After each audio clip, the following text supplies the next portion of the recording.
এবার চোখ পড়েছে এক জামাত নেতার। মালিকদের অভিযোগ, প্রাণনাশের হুমকি দেয়া হচ্ছে তাদের। মামলা মোকাবেলা ও দখলদারদের মোকাবেলায় নাজেহাল অবস্থা ম্যানুলা পরিবারের।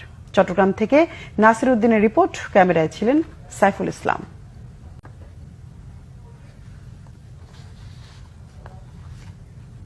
জিইসি মোড়ের পাশে ম্যানোলা হিল, যা ম্যানোলা পাহাড় নামে পরিচিত। হাজার কোটি টাকার এই সম্পত্তির দিকে লোলুপ দৃষ্টি ভূমিদস্যুদের।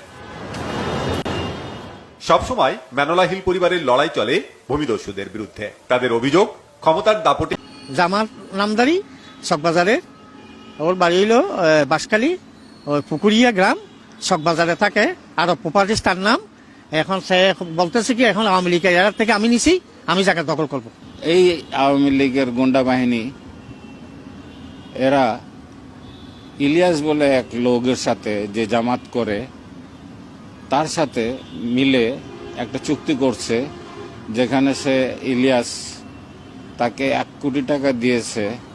ওরা ভাড়া তুলবে, ওরা এটা নির্মাণ করবে, তারপরে যদি কোনো একটা পার্টিকে পায় ওটা বিক্রি করবে, বিক্রি করলে টাকা ভাগাভাগি হবে।